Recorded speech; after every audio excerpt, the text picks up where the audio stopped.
Olá, bem-vindo à parte 9 dessa nossa primeira playlist sobre a introdução à adubação nitrogenada.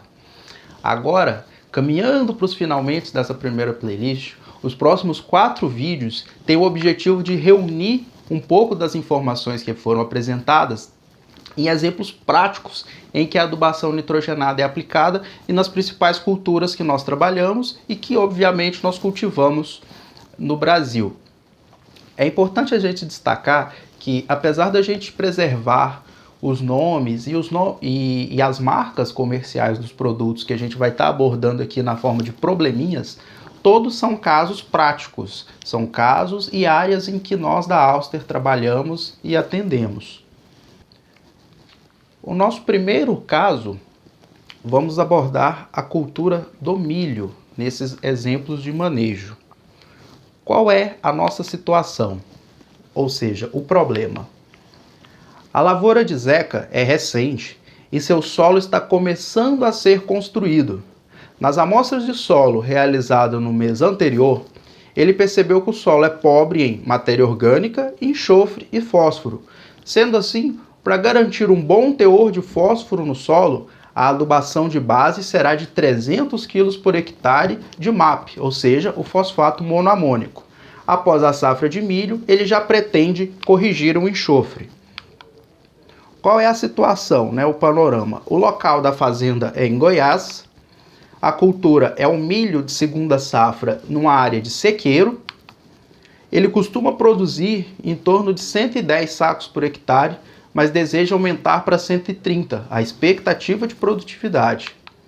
O teor de argila da área é bastante baixo, 18%.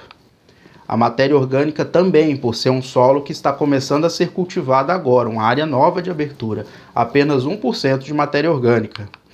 A cultura antecessora é a soja, na qual foram colhidas 50 sacos por hectare. A adubação de base, como foi mencionado, foram os 300 kg por hectare de MAP, o que me fornece 33 kg por hectare de nitrogênio. E o maquinário que ele possui uma limitação de altura, ou seja, fazer entradas mais tardias na cultura, quando ela já está alta, pensando no milho, é um problema, em termos operacionais para o Zeca. Bom, para a gente propor uma solução para o Zeca, é importante a gente começar a entender o problema por alguns pontos de atenção. Vamos lá. Pontos de atenção. É uma área nova, ou seja, aberta recentemente. Tem baixo teor de matéria orgânica no solo, que está intimamente relacionada com o nitrogênio no solo, logo o nitrogênio disponível para as plantas, e outros nutrientes também. Ou seja, aqui não vai ser só o nitrogênio, um fator que pode limitar a lavoura. Solo de textura arenosa, ou seja, uma área sensível e suscetível à lixiviação e à erosão, requer uma série de cuidados também. Como eu havia mencionado, além do nitrogênio, outros nutrientes podem ser limitantes. O que pode fazer uma solução ser interessante é a combinação de fontes e formulações diferentes, que contemplem além do nitrogênio. Na proposta de solução, essas são algumas possibilidades de manejo que podem ser feitos. É importante a gente destacar: os manejos que vão ser apresentados como possibilidades são alguns dentre as diversas possibilidades e as diversas nuances que o cenário pode contemplar. Eu aproveito, inclusive, você que está nos assistindo, caso tenha propostas diferentes ou alguma dúvida com relação ao que foi apresentado, aproveite esse momento para interagir conosco. Tire a sua dúvida, sugira o seu manejo. Você que é da região, inclusive, da cultura, pode nos trazer exemplos práticos ou até mesmo soluções, que são aplicadas e praticadas na área. Pois bem, possibilidades de manejo satisfatórios. Vamos ter em mente, novamente, o fornecido pela adubação de base, ou seja, o MAP, ele já me fornece 33 kg por hectare do nitrogênio, ou seja, eu já tiro isso da cobertura, né? Ou seja, na base, a semente já tem, teoricamente, uma disponibilidade de 33 quilos por hectare de nitrogênio, e essa quantidade de MAP já me fornece 156 quilos por hectare de fósforo, ou seja, eu já tenho satisfeita também a necessidade de fósforo da cultura nesse momento inicial.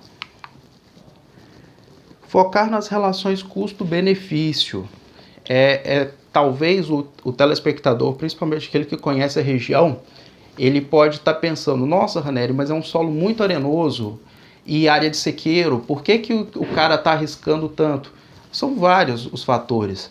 Pode ser a questão relacionada ao preço favorável dos grãos, pode ser as relações de troca favoráveis para os fertilizantes, que possibilitam, né, manejos mais flexíveis e alto grau de investimento, a própria